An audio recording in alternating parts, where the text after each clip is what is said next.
You know that moment in life when someone looks you dead in the eye, strips you of your dignity with just a few words, and thinks they've won? Well, for me, that moment happened on what was supposed to be the happiest day of my life, my wedding day. I was standing there in my gown, the air thick with perfume and chatter, the chandeliers glittering overhead, when my future mother-in-law raised her glass and said aloud enough for everyone to hear to my son, "May he find the strength to endure the burden of marrying someone unworthy." The hall went dead silent. And then a ripple of awkward laughter broke out. Some people chuckled nervously, others smirked. A few guests glanced at me with pity, as if I were some charity case who had tricked my way into this family.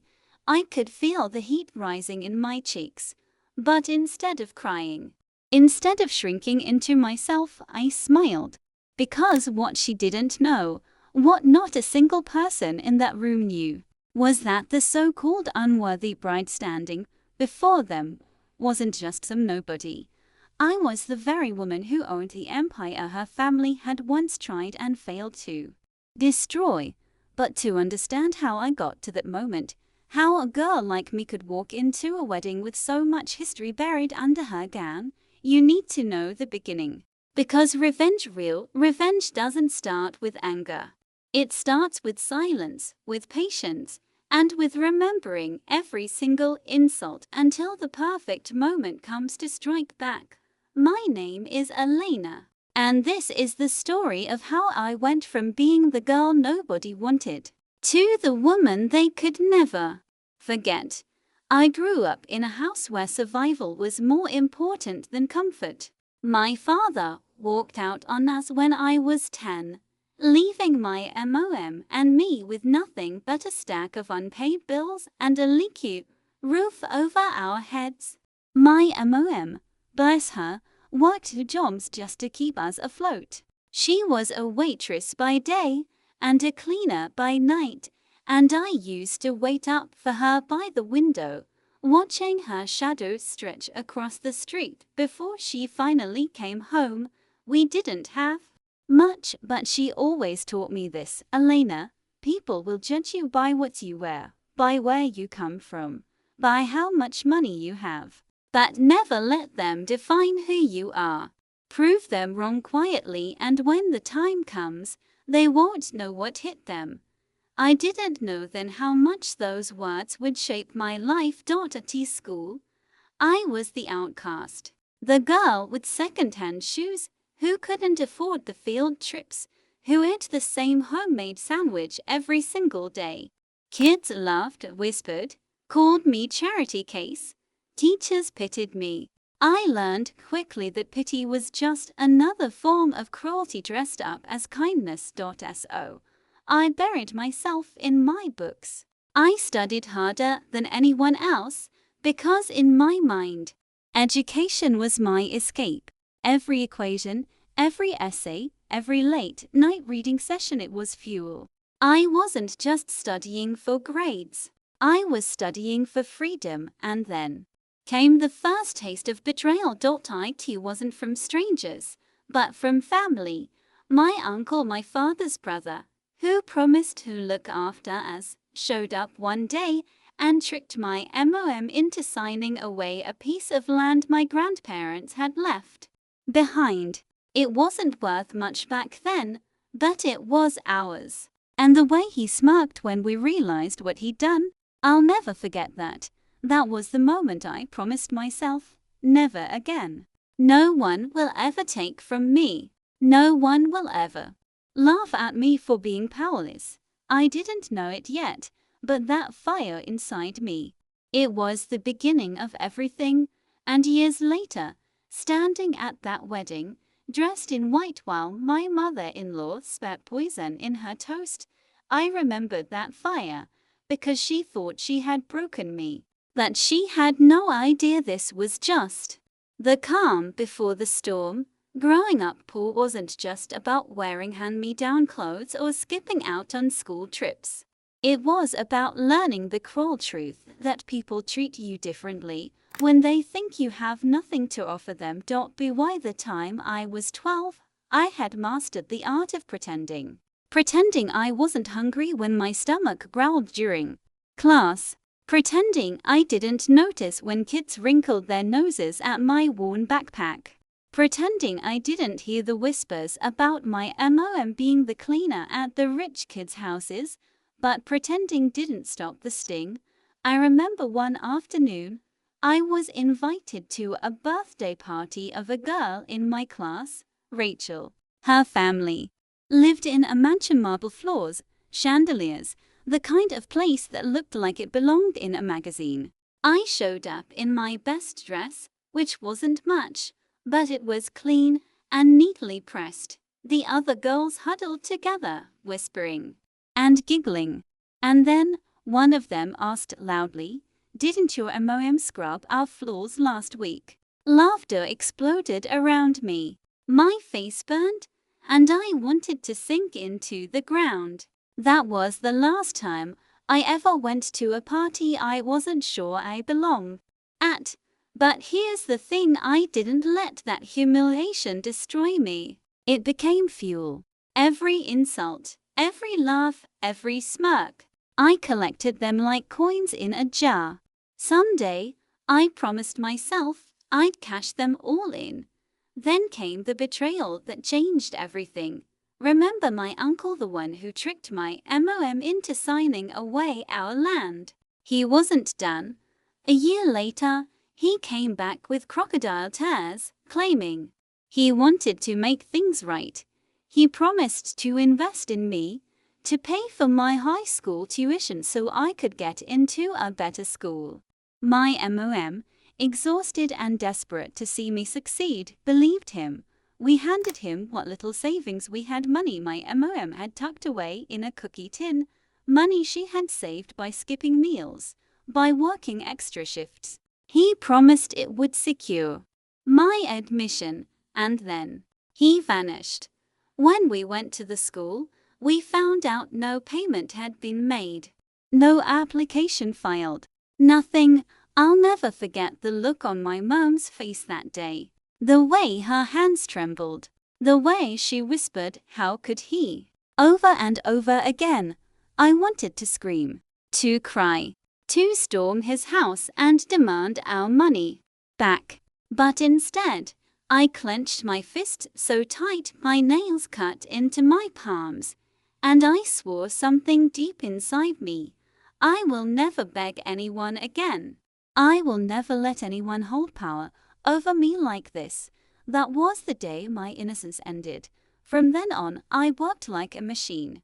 I got up before dawn to help my mom clean, then went to school, then studied until my eyes burned. While other kids partied, I hustled. While they slept, I dreamed not of fairy tales, but of boardrooms, contracts, and power. And slowly, opportunity found me. By 16, I was tutoring other kids for money. By 18, I had earned a scholarship to a business program at a local university.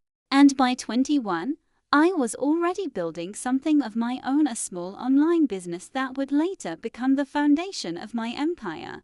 But I'll get to that later. For now, just know this: the insults, the betrayals, the mockery, it all shaped me. It all prepared me for the wars I would fight later in life. Wars not with strangers, but with the very people who are supposed to be family, because betrayal cuts deepest when it comes from blood. And little did I know, the worst was yet to come. But before we get to that, let me tell you about the man who walked into my life, the one who changed everything.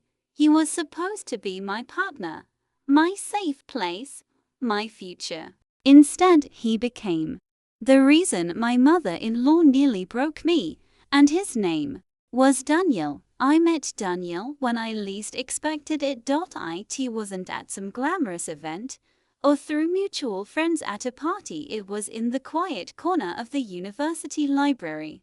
I was sitting there, surrounded by towering stacks of business textbooks. my laptop screen glowing with the spreadsheet I had been working on for hours. My stomach growled from skipping lunch, but I ignored it. Numbers made more sense than people to me back then. "Excuse me," a voice interrupted. I glanced up and there he was. Tall, neat hair, expensive watch peeking from under his cuff. He had that effortless kind of confidence, the kind that usually made me roll my eyes. But his smile wasn't smug. It was warm. "You're in my seat," he said with a grin. I frowned. "Pretty sure the library isn't assigned seating." He chuckled and dropped his bag anyway. "Fair enough. Guess we'll share." And just like that, Daniel barged into my life. At first, he was just a distraction. He'd crack jokes while I tried to focus, ask about my projects, and sometimes he'd sneak a sandwich onto my table when he noticed I skipped meals. I hated admitting it, but his kindness chipped away at the walls I had built around myself. One evening, when the library was nearly empty, he leaned closer and said, "You know, Elena, you work harder than anyone I've ever met. But do you ever stop and live life?" That word lingered with me, because for years I had only been surviving. With Daniel, living suddenly felt possible. Of course, love stories aren't fairy tales, especially not when family gets involved. The first time Daniel brought me to his parents' home, I knew I was stepping into enemy territory. Their house was everything mine had never been. Grand, polished, with gold accents and chandeliers in every room. His mother, Margaret, met me at the door. Her eyes scanned me like a barcode: my dress, my shoes, my hair. She smiled, but it was the kind of smile that cut deeper than a scowl. "So, this is Elena," she said slowly, as though testing the name on her tongue. "Daniel's little study buddy." I extended my hand politely. "Nice to meet you, Mrs. Whitmore."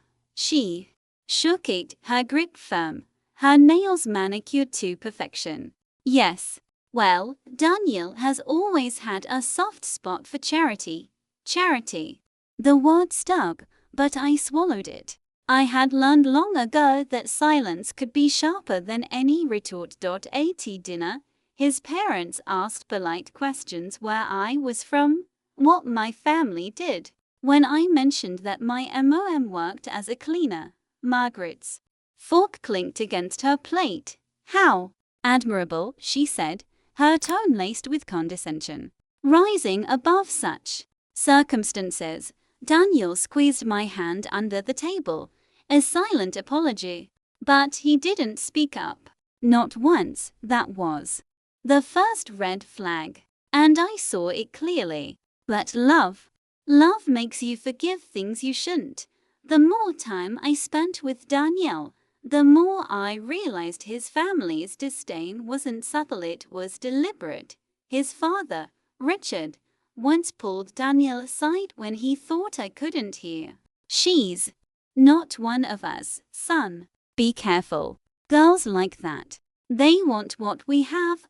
I wanted to scream that I didn't need a single dime from them, that I had built myself from scratch and would continue to do so. But instead, I stayed quiet, because I wasn't there to win them over. I was there for Daniel and Daniel. He loved me. I believed that with every fiber of my being. So I endured. I endured the veiled insults, the raised eyebrows, the pitying smiles, because I told myself, one day, I'll prove them wrong. One day, they'll choke on their own words. What none of them knew, what even Daniel didn't fully realize, was that, while they were busy looking down on me, I was quietly building something powerful, a business, an empire in its infancy. Every late night, every contract, every deal I worked on, it was laying the foundation for the moment I would rise and someday I would rise so high that not even Margaret Whitmore's venomous words could touch me. But for now, I bit my tongue. Because revenge. Revenge is best served cold, and weddings? Weddings are the perfect stage. When I was little, my mom used to tell me, Elena, money doesn't make you good or bad. It makes you more of what you already are. I never really understood it until I started making my own. It began small, just me, my laptop, and endless nights of coffee-fueled research. I launched an online store selling handmade jewelry at first. Not glamorous, not revolutionary, but it paid for my textbooks and kept food on the table. Every penny I earned felt like a tiny rebellion against the life I was supposed to have.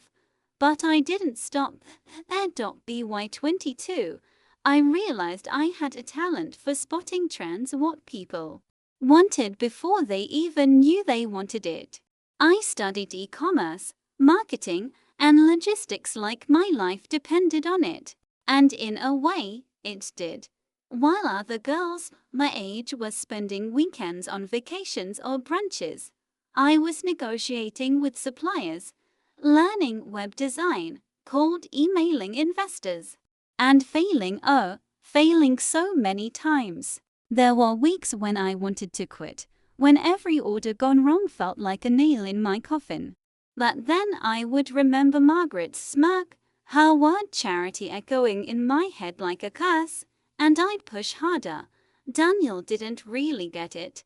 He loved me, yes, but he thought my work was just a phase. You're stressing yourself out, he'd say, wrapping his arms around me when I was up at a.m., hunched over my laptop. You don't have to prove anything to anyone, but I did. I had to prove it to myself, to my mom, to every single person who had ever called me unworthy, and deep down, a small part of me knew I had to prove it to Margaret, to by the time I was 24. My little business wasn't so little anymore. I had quietly expanded into lifestyle products, then into wholesale distribution. I had a small team, a rented office, and contracts that pulled in 6 figures a month. No one in Daniel's family knew.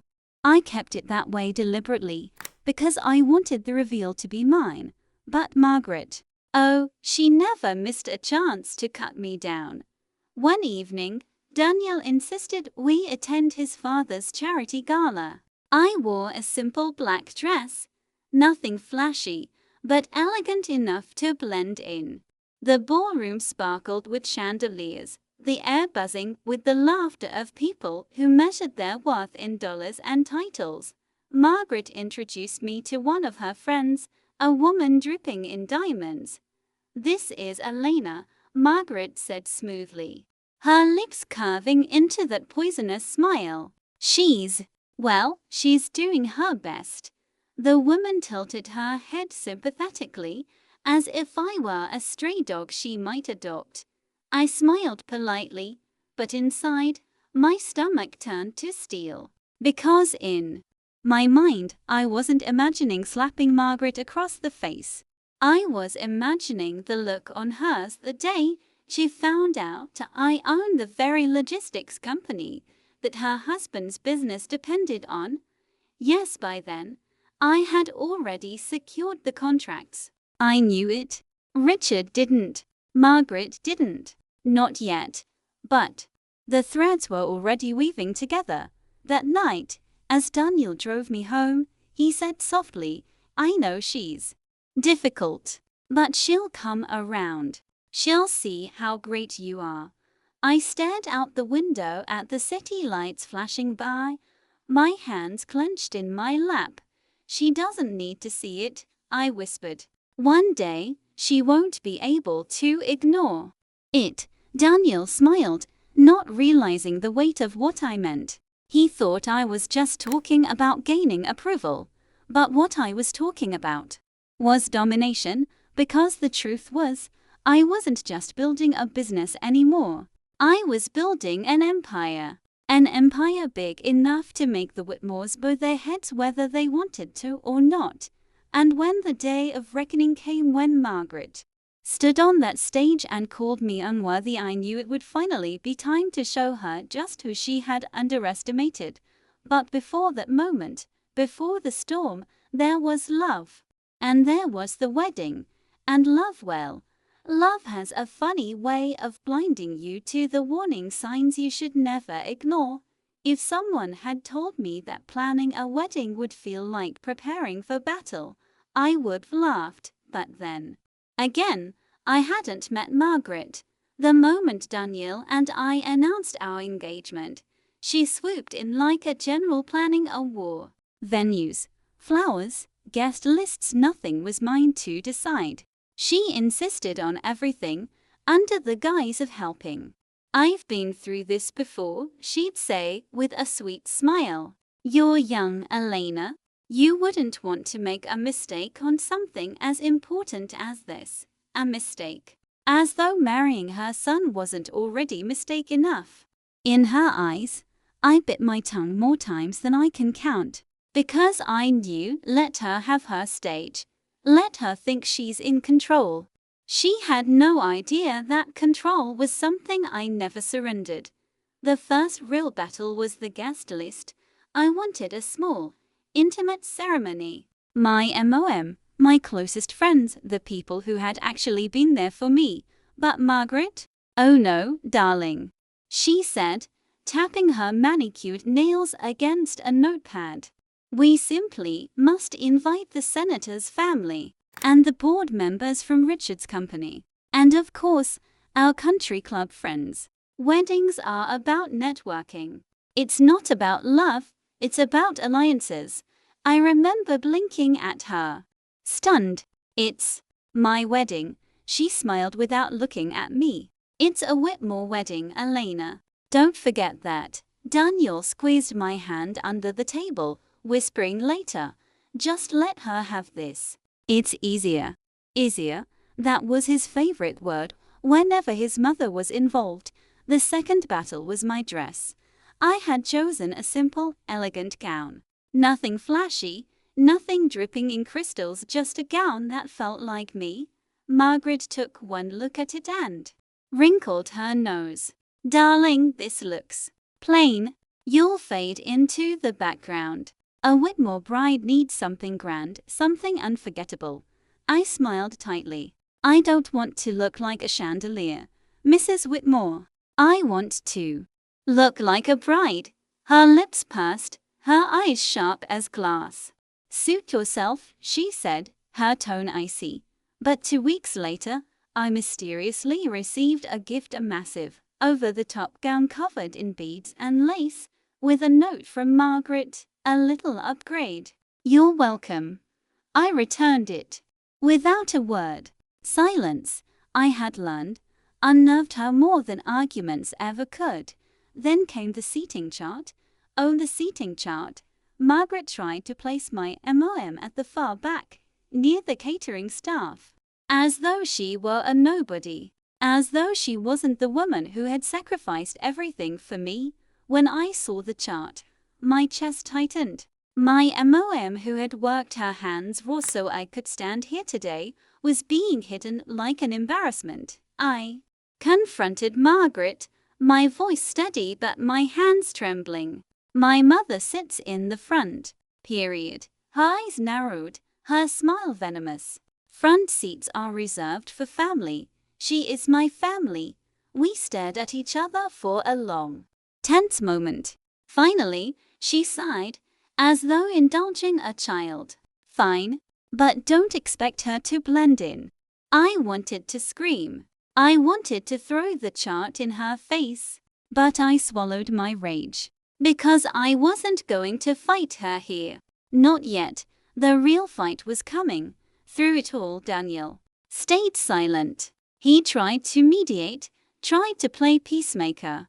But in the end, his mother always got her way.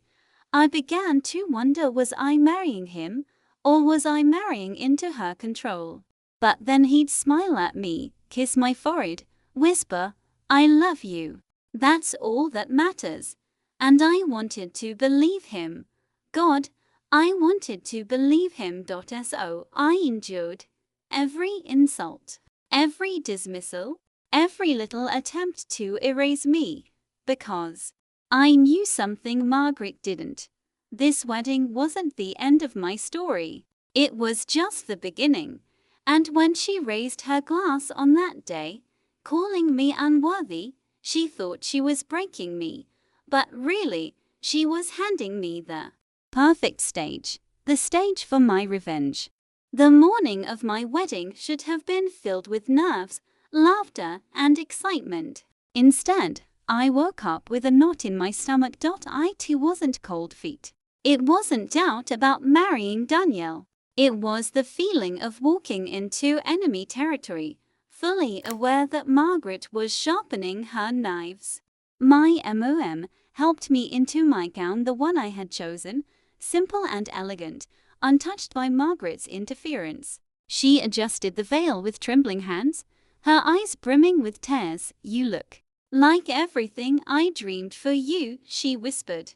I hugged her tight. In that moment, I reminded myself why I was enduring all of this for her, for us, for every sleepless night she worked so I could stand here today.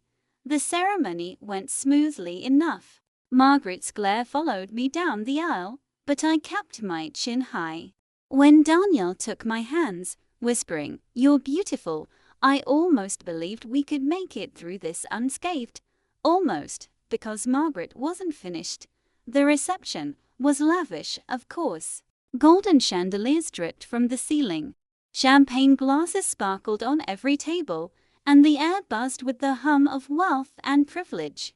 Daniel's family basked in it like royalty. I sat at the head table, smiling, greeting guests, pretending to belong. My MOM sat proudly near me, her smile brighter than any diamond in that room. For a fleeting moment, I thought maybe, just maybe, Margaret would behave. But then, she rose, glass in hand. She clinked her fork against it. The room fell into expectant silence. Guests turned, their faces glowing with polite curiosity. Margaret's voice rang out, syrupy sweet. "Ladies and gentlemen, may I have your attention? As the mother of the groom, it's my honor to propose a toast." She paused, eyes glittering as they landed on me. "To my son, Daniel," she said warmly. "May your marriage be strong. May your days be filled with joy, and may you always remember who you are." Polite applause rippled through the room. But then, her smile sharpened like a blade, and as for Elena, she turned her gaze back to me, her tone laced with poison. "Well, may my son find the strength to endure the burden of marrying someone unworthy." The words hit the room like a thunderclap. Gasps, nervous laughter. Some guests exchanged shocked glances, others smirked behind their champagne flutes. My mom's face drained of color, her hands trembling against her glass, and Daniel froze. His jaw clenched, but he didn't move. He didn't speak. The spotlight was on me. I could feel every pair of eyes in the room burning into my skin, waiting for me to break, to cry, to run. But I didn't. I smiled, a small, calm, unnerving smile, because while Margaret thought she had just destroyed me, she had no idea that she had just handed me the perfect setup. I lifted my glass. "To Margaret," I said softly, my voice steady. "May she always underestimate the very people who rise higher than she ever imagined." A few chuckles, a few murmurs. But Margaret's eyes narrowed, her smile faltering. She hadn't expected me to bite back, not even slightly. What she really hadn't expected was what was coming next. I didn't reveal it that night. Not yet, because real revenge isn't about shouting in anger. It's about waiting for silence, waiting for the moment when your truth will echo the loudest. And Margaret?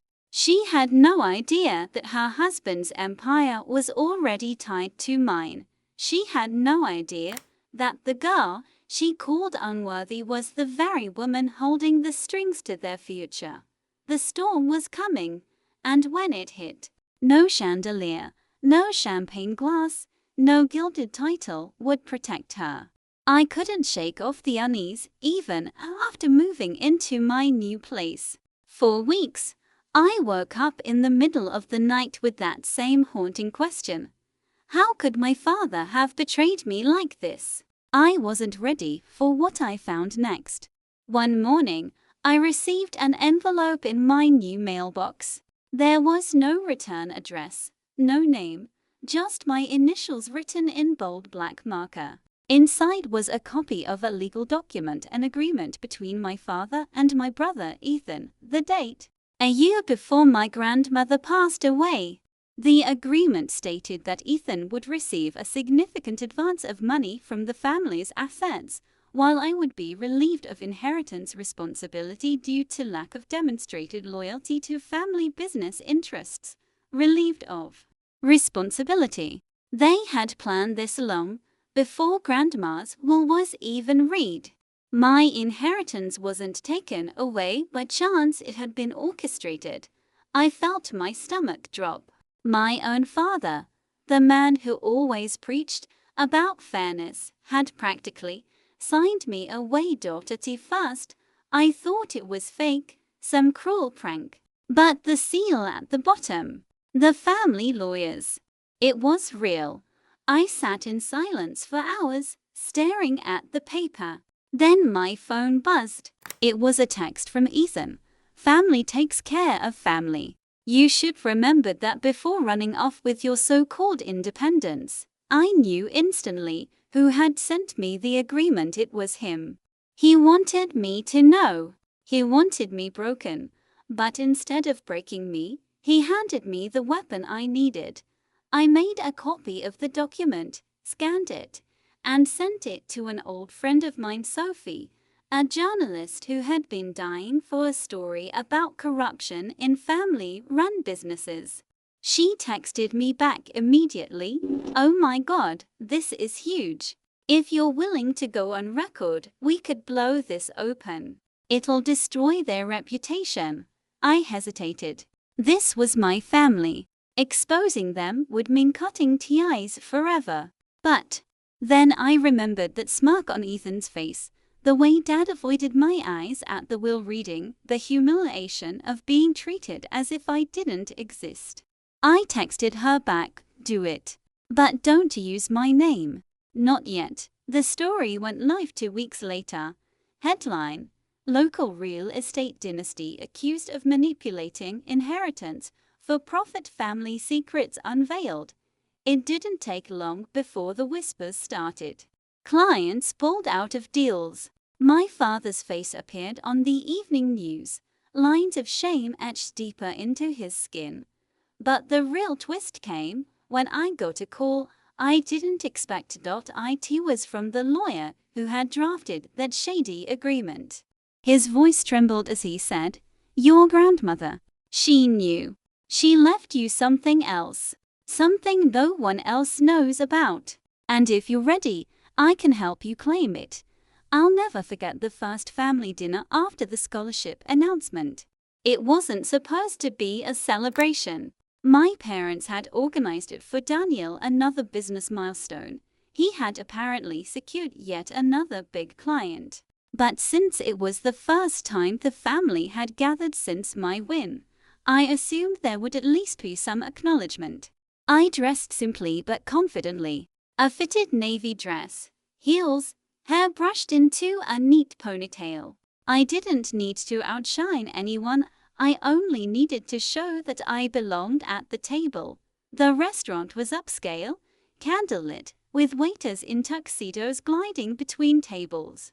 The kind of place my parents loved to flaunt. As I walked in, I noticed Daniel waving to me dramatically, like he was mocking my presence.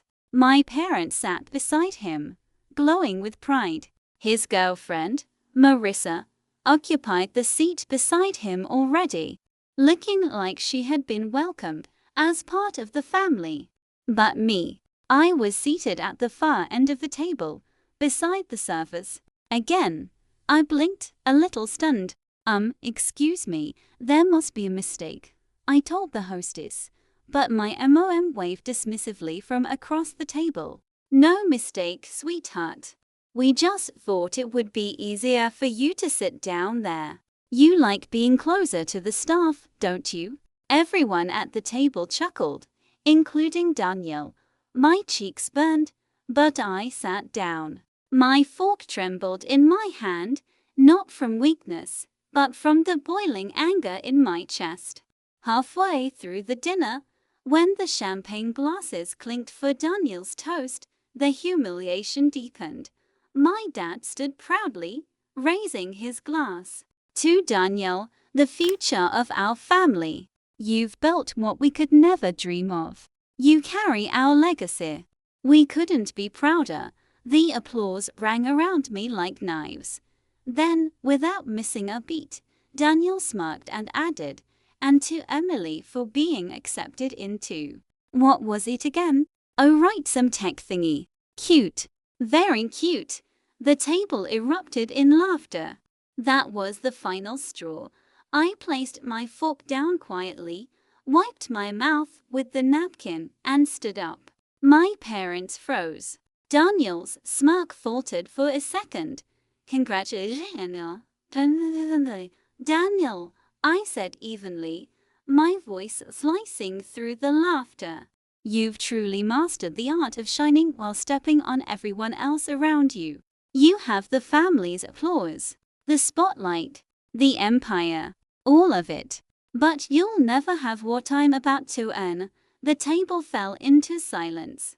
"Enjoy this moment," I added, my gaze locked on him, "because soon, people won't be toasting to Daniel Turner. They'll be toasting to me."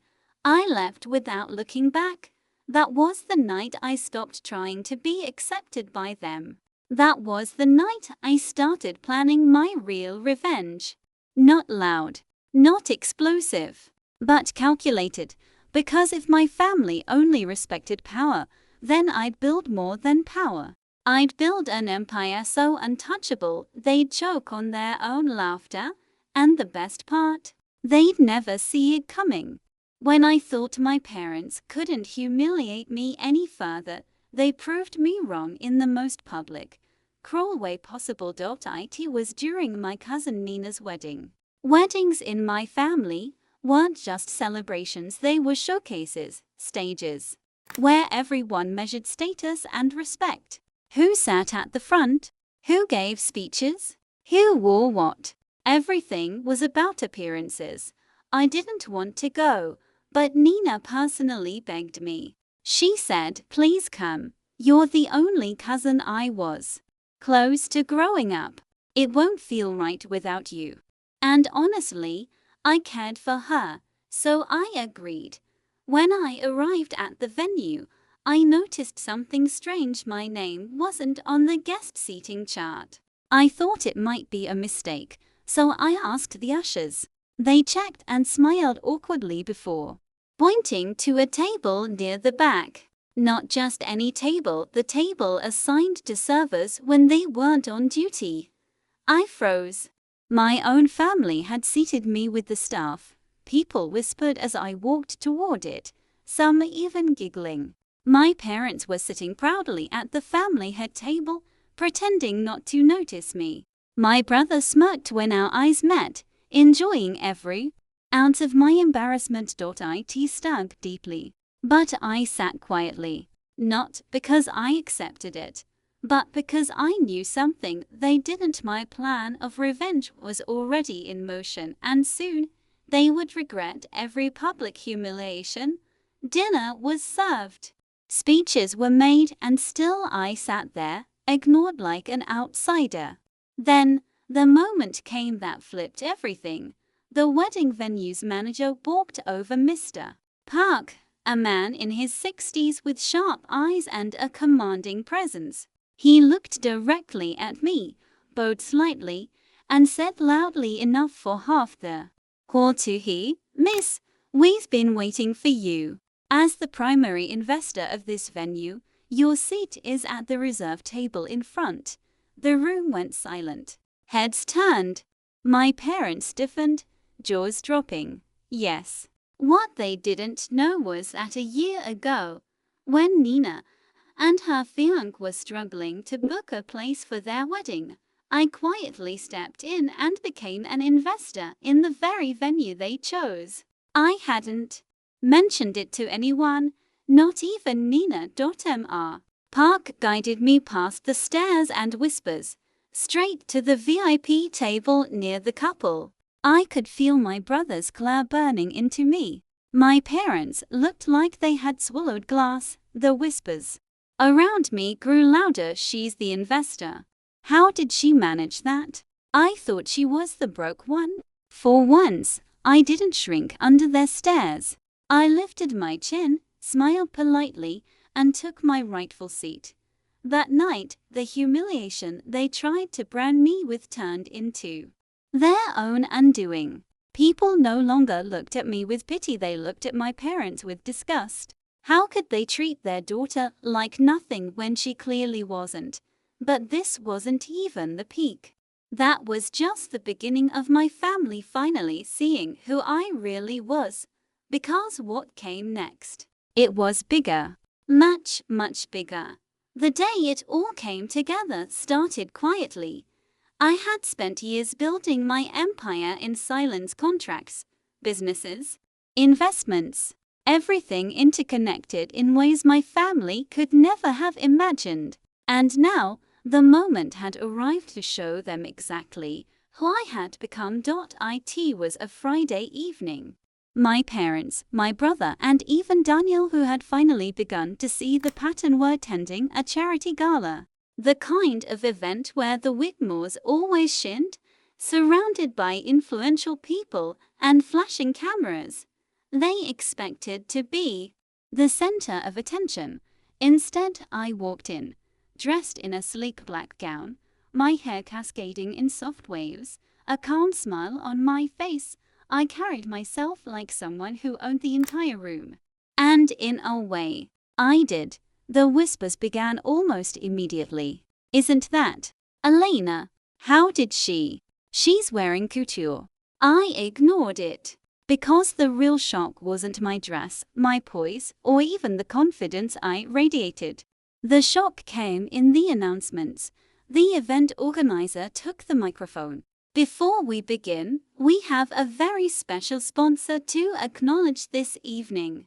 This gala would not be possible without the vision and support of Miss Elena Reed, founder and CEO of Reed Global Enterprises.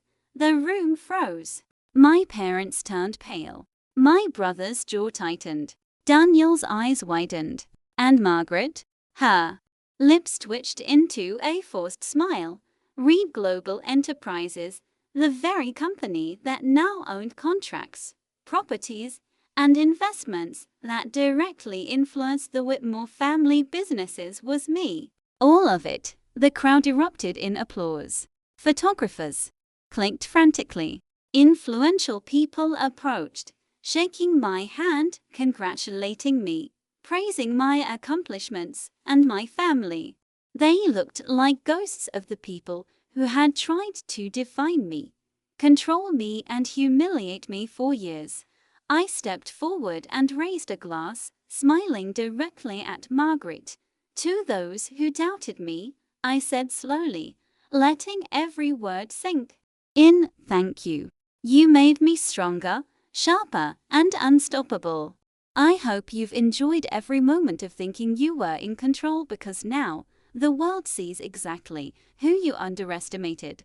Her smile faltered, and she looked away, unable to meet my gaze. My father opened his mouth, but no words came. My brother simply clenched his fists, realizing for the first time that I wasn't just equal to him, I had surpassed him. Daniel approached, still stunned. Elena. I shook my head gently, a soft laugh escaping me. Shh. Tonight let them see. Let them watch. They thought they could diminish me. They were wrong. And in that moment, I understood something important. Revenge wasn't about destruction. It wasn't about anger. It was about proof that even the smallest, most underestimated person could rise and shine, unbound by the limits others tried to impose. I had survived betrayal. I had survived humiliation. And now I thrived. The applause grew louder. The Whitmore shrank smaller. The world finally acknowledged the power I had quietly amassed over the years. I smiled, sipping my champagne, feeling the weight of every insult, every slight, every whispered unworthy lift off my shoulders. I had won not through fury, not through confrontation, but through patience, strategy, and unwavering determination. And as the night wore on, I knew something else, too. No one would ever dare underestimate me again. Sometimes, the people who are supposed to love you the most are the ones who doubt you the deepest. My family laughed at me, dismissed me, and tried to erase me from their world, but I refused to disappear. I chose patience over anger, strategy over confrontation, and hard work over complaints. Every insult, every slight, every whisper of unworthy became fuel. And when the time was right, I didn't just prove them wrong, I became unstoppable. If there's one lesson from my story, it's this: never let anyone define your worth. Your power lies in persistence, resilience, and believing in yourself even when the world does. In single quotes T.so. To anyone out there feeling overlooked, underestimated, or dismissed, your time will come. Keep building, keep believing, and when the moment is yours, let them see the unstoppable force they never expected. Because true revenge isn't about hatred, it's about rising so high that those who doubted you can't ignore your light, and that is the sweetest victory of all.